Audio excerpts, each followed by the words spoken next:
जय जय। नमस्कार, स्वागत है आप सभी का आपके अपने परिवार हनुमान सेवा परिवार में। आशा करते हैं कि प्रभु श्री हनुमान जी और बाबा महाराज जी की असीम कृपा से आप सभी का जीवन मंगलमय होगा।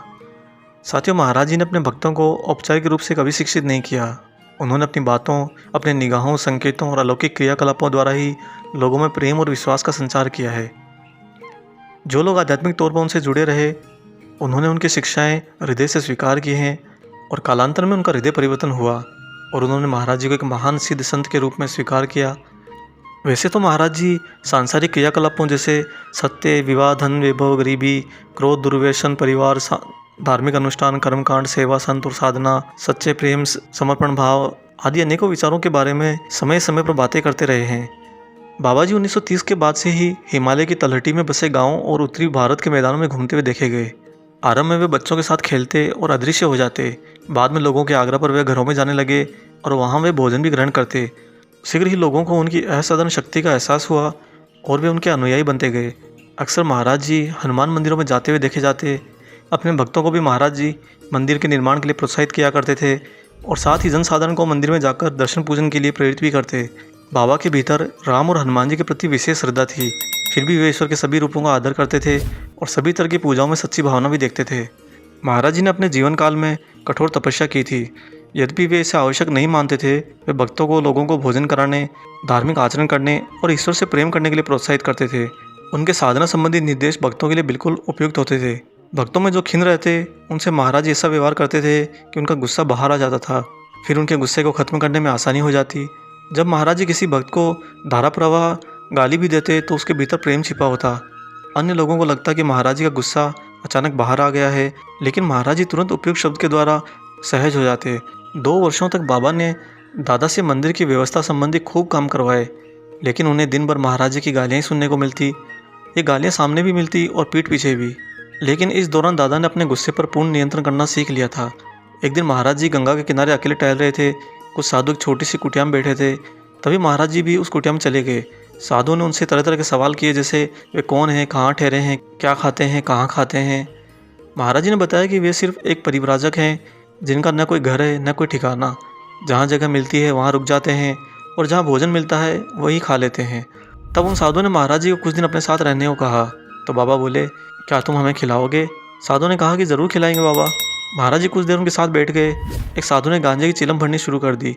चिलम जब महाराज जी की ओर बढ़ाई जाने लगी तो बाबा जी नाराज़ हो गए। उन साधुओं को नशेबाज और ढोंगी करने लगे।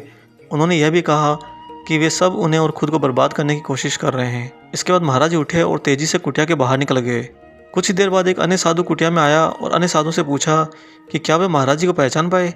तब साधु ने नकारात्मक जवाब दिए तो उसने साधुओं की हंसी उड़ाई। बोला कि वे कैसे साधु हैं जो एक सिद्ध महात्मा को पहचान नहीं सके, जो खुद चलकर उनकी कुटिया में आया था। साधु बड़बड़ाने लगे, जिस तरह का उन्होंने व्यवहार किया उस हालात में हम उन्हें कैसे पहचान सकते थे। साथियों, महाराज जी हमेशा गतिशील रहते थे। जब तख्त पर बैठे होते तो भी अपने शरीर को हिलाते डुलाते रहते। वे कभी ज़्यादा दिन तक एक स्थान में नहीं रहते। कभी एक साथ 2-2, 3-3 जगह पर दिखाई पड़ते।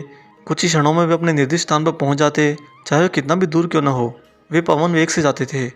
एक बार स्वयं उन्होंने कहा था, हम हवा की तरह हैं, हमें कोई पकड़ नहीं सकता।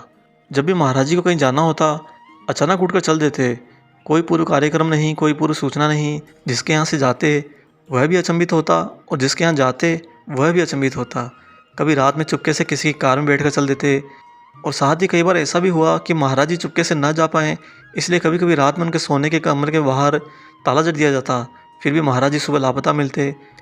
दरअसल महाराज जी को अपने हजारों भक्तों के दुख दर्द की चिंता हमेशा सताती रहती। बाबा अपने जीवन में तो हर कुछ प्राप्त कर चुके थे क्योंकि वे प्रकृति लीन थे। अब वे भक्तों के हित के लिए, धर्म की पुनर्स्थापना के लिए जी रहे थे। बाबा अक्सर गुनगुनाया करते थे, राम काज कीने बिना मोहे कहाँ विश्राम। जब महाराज जी कार से चलते तो उनकी आंखें अविश्वास से फैली और चमकती हुई लगती थी। यात्रा के समय वह अगली सीट पर ड्राइवर के बगल में बैठते और बहुत ही सतर्क रहते, खिड़की के बाहर आधा झुके हुए और हर चीज़ को देखते जाते। और जब वे कार से उतरते तो भी हर चीज़ को देखते रहते। यात्रा के दौरान बाबा एक बच्चे की तरह जिज्ञासु रहते और हर चीज़ के बारे में पूछते रहते। साथ ही ड्राइवर को कदम कदम पर निर्देश देते रहते। साथियों, महाराज जी हर भक्त के परिवार का पूरा ख्याल रखते थे। महाराज जी ने एक भक्त से कहा था, तो अपने वृद्ध पिता का ख्याल नहीं रखता, हर रोज़ तुझे अपने पिता के लिए मिठाई ले जानी चाहिए। यदि किसी के पिता और माता जीवित हैं तो उसे ईश्वर की आवश्यकता ही नहीं।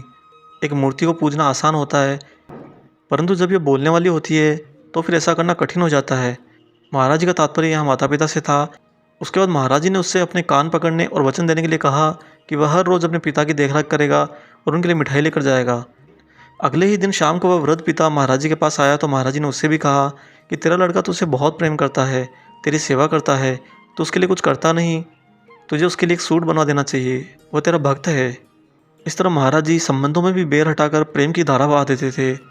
महाराज जी के आश्रम में इतना बदलाव होता कि अक्सर भक्त भ्रमित हो जाते। वे समझ ही नहीं पाते कि उन्हें क्या करना चाहिए क्या नहीं। एक व्यक्ति अमेरिका से महाराज जी के दर्शन के लिए आया। वह महाराज जी के तख्त के पास गया, हाथ के फल नीचे रख दिए। उससे महाराज जी दूसरी तरफ देख रहे थे। उसने महाराज जी को झुककर प्रणाम किया तो महाराज जी का ध्यान उसकी तरफ गया। अब महाराज जी सीधे उसकी ओर ही देख रहे थे। उसे महसूस हुआ कि एक क्षण के लिए जैसे सब कुछ रुक सा गया है। इसके बाद बाबा जी अचानक बोले, जाओ। महाराज जी के इस व्यवहार से वह व्यक्ति स्तब्ध रह गया। हजारों मील दूर अमेरिका से महाराज जी का दर्शन करने आया था और उन्होंने उसके साथ ऐसा बेरुखी से व्यवहार किया। उसके भीतर अविश्वास, आत्मग्लानि और क्रोध की भावना आने लगी। उसकी समझ में नहीं आया कि वह क्या करे। इसी बीच महाराज जी ने एक फल का टुकड़ा उसकी ओर फेंका और कहा, जाओ। और इस बार महाराज जी के जाओ शब्द में बहुत प्रेम भाव था। उसे लगा जैसे महाराज जी ने कहा हो, हम तुमसे बहुत प्रेम करते हैं, अब तुम जाओ। इसी तरह कालांतर में महाराज जी का मुख्य वचन आओ, खाओ और जाओ काफ़ी प्रचलित हुआ और उसे आश्रम में पूर्ण रूप से निभाया गया। साथियों, बाबा महाराज अपने भक्तों से बहुत प्रेम करते हैं। महाराज जी की लीलाएं प्रभु की निरंतर लीलाएं हैं। भक्त की इच्छा हो या ना हो, भक्त पुकारे या ना पुकारे, महाराज जी उसके साथ हर क्षण मौजूद रहते हैं। आज का ये वीडियो बताने का तात्पर्य यह था कि आप महाराज जी से परिचित हो सकें। महाराज जी कोई और नहीं है, आपके ही समक्ष विद्वान ईश्वर की ऊर्जा हैं। मनुष्य होकर आप उन्हें खुली आंखों से नहीं देख सकते, परंतु अगर आप उन्हें महसूस करेंगे तो वो आपके साथ हर पल हैं, इसका आपको एहसास ज़रूर कराएंगे। आशा करते हैं आज का वीडियो आपको अच्छा लगा हो। वीडियो अगर पसंद आया है तो वीडियो को लाइक कीजिएगा, ज़्यादा से ज़्यादा शेयर कीजिएगा और अगर चैनल पर नए हैं तो चैनल को सब्सक्राइब कर लीजिए और बेल आइकन को ऑन कर दीजिए ताकि आने वाले समय में हमारे सभी नए वीडियो के नोटिफिकेशन आप सभी तक पहुँचें। और साथ ही अब आप लोग चैनल की मेंबरशिप लेकर चैनल को ज्वाइन कर हमारे इस काम में सहयोग भी कर सकते हैं। मिलते हैं जल्दी एक और शुभ अंक के साथ। तब तक अपना और अपने माता पिता का ख्याल रखिए और प्रभु श्री हनुमान जी बाबा महाराज जी की निस्वार्थ होकर सेवा करते रहिए। जय सिया राम।